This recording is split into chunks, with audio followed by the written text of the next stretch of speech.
Welcome everybody, my name is Ana Anguera and this oral presentation is about a brief story of Canada and how it works as a nation. I have divided the seminar in 4 different parts.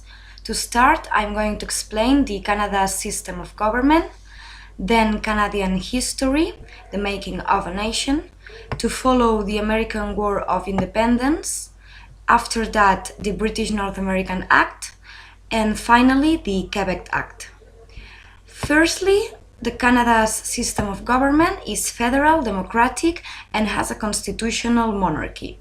The sovereign is Queen Elizabeth II, and the Prime Minister is who governs the country. In the government, there are the executive, legislative, and judicial branches. The legislative branch includes the House of Commons, where the members are elected democratically, and the members of the cabinet who are designated. In Canada, there are 3 levels of government: the federal, provincial, and territorial governments and municipal governments. The next point is about Canadian history, the making of a nation. The First Nations of Canada are the modern name of indigenous peoples and their descendants. Before independence, 13 colonies had established on the Atlantic coast. In 1783, the Treaty of Paris was signed between Britain, France, and Spain.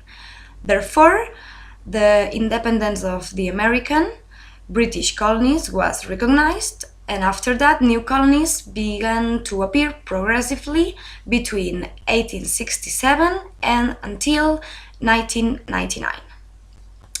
Another important fact is the American War of Independence. The American War of Independence started in 1775. The United Kingdom had 13 American colonies. Some were patriots and others were loyalists, and Britain promised them freedom.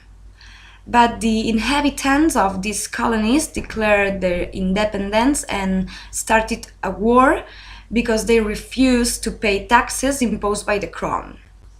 Finally, the revolution and peace was restored in the Treaty of Versailles, by which the United Kingdom recognized the independence of the United States of America on July 4 in 1776.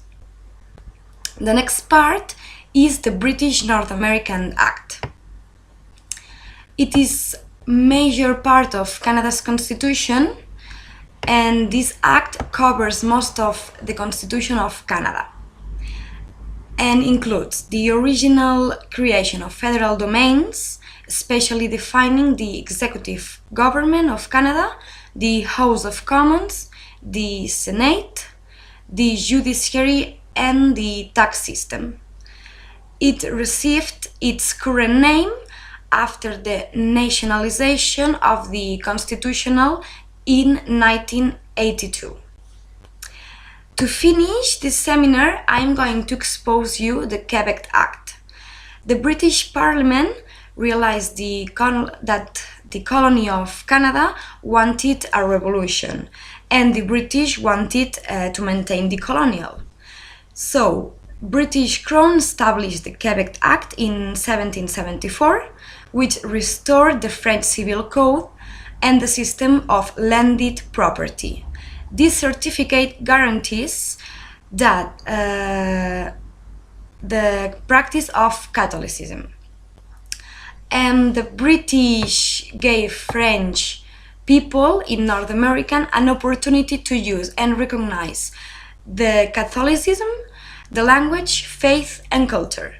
Therefore, they wanted to stop the revolution, and the French joined in against Britain, even if they were giving them a lot of freedom in that territory through this act, the Quebec Act.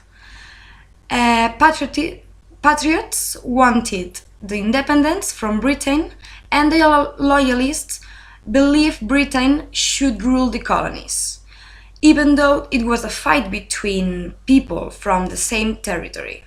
Finally, the British divided Canada into Lower Canada from Britain and Upper Canada from French. But it was abolished years later. I hope you enjoy my presentation about Canada, and thank you for your attention.